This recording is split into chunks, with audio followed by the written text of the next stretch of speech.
آپ ہادیہ ای میگزین مضمون کی آڈیو ریڈ آؤٹ سماعت کر رہے ہیں۔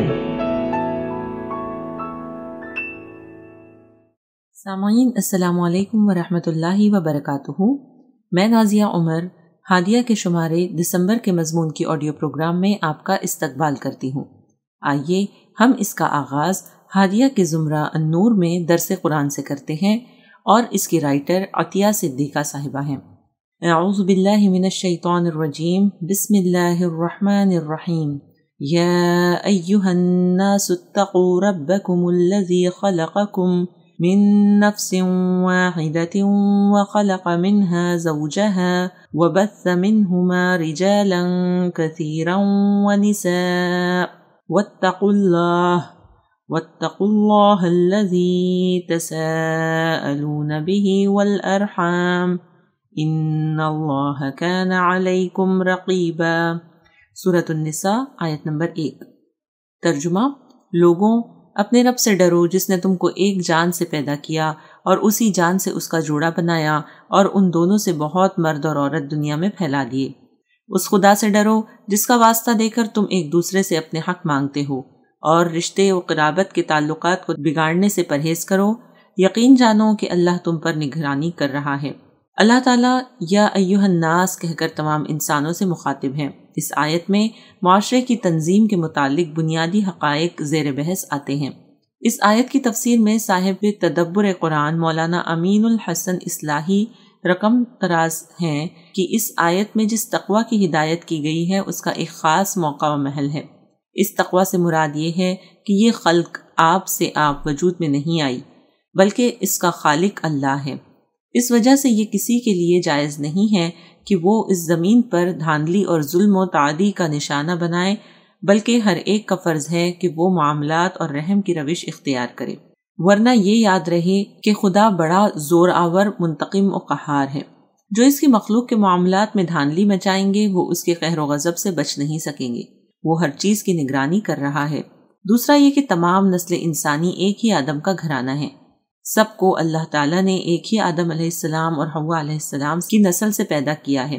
اس کا فطری تقاضا ہے کہ آپس میں حق اور انصاف اور مہر و محبت کے تعلقات رکھتے ہوئے زندگی بسر کریں۔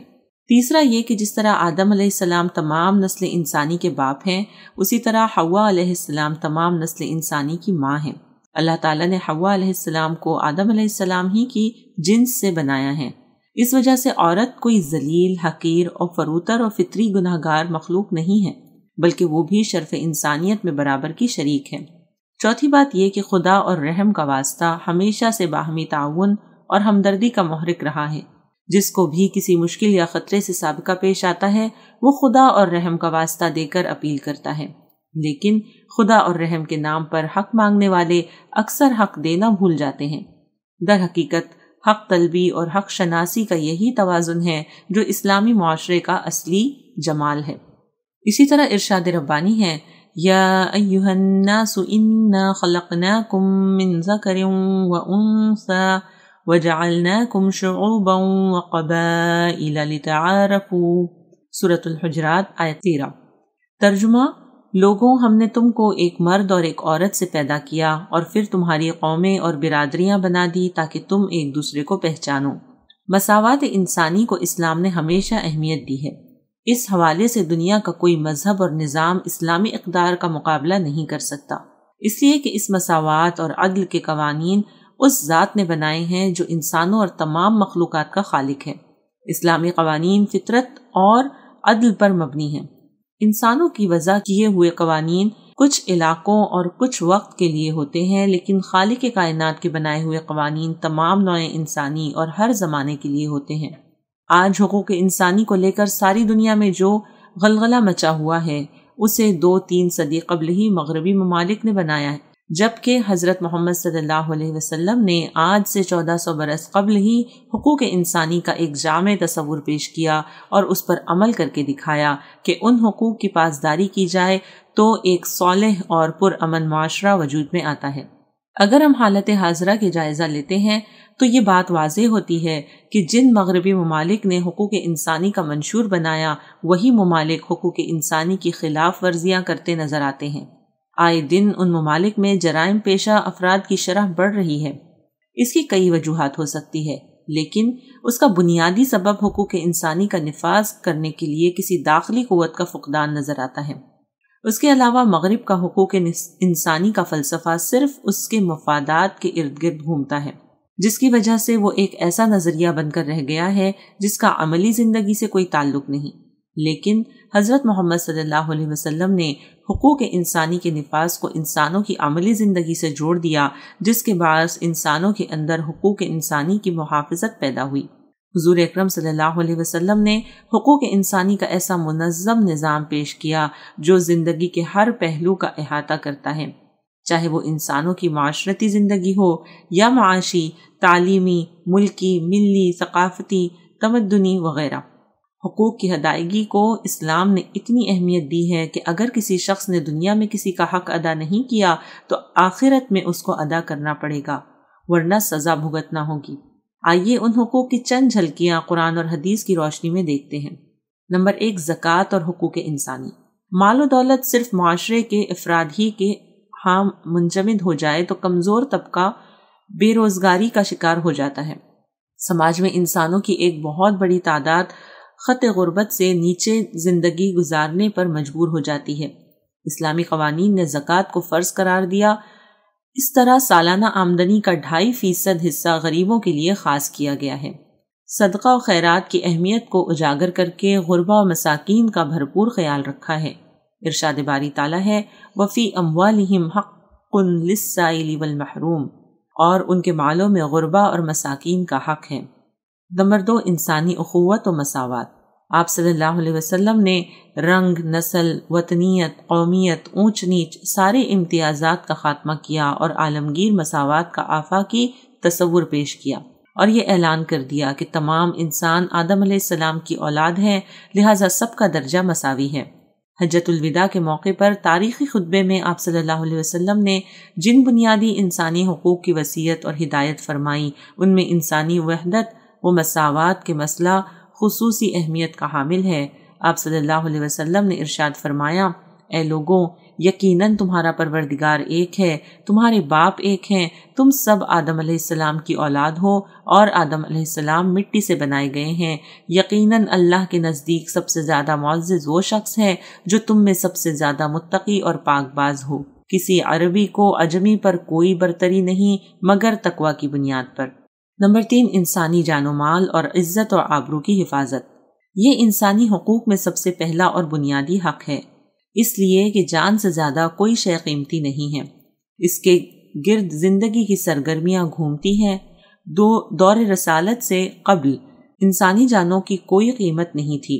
سب سے پہلے محمد صلی اللہ علیہ وسلم نے ان وحشی درندوں کو انسانی جان و مال کا احترام سکھایا اور ایک جان کے قتل کو ساری انسانیت کا قتل قرار دیا۔ قرآن پاک میں ارشاد ہے من قتل نفسا بغیر نفس او فساد فی الارض فکأنما قتل الناس جميعا، سورۃ المائدہ آیت نمبر 32۔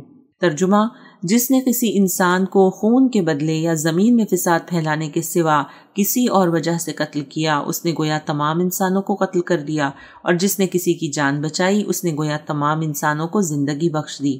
اسی طرح ارشاد نبوی صلی اللہ علیہ وسلم ہے تم زمین والوں پر رحم کرو، آسمان والا تم پر رحم کرے گا۔ دوسری حدیث میں ہے اللہ تعالیٰ اس شخص پر رحم نہیں کرتا جو انسانوں پر رحم نہ کرے۔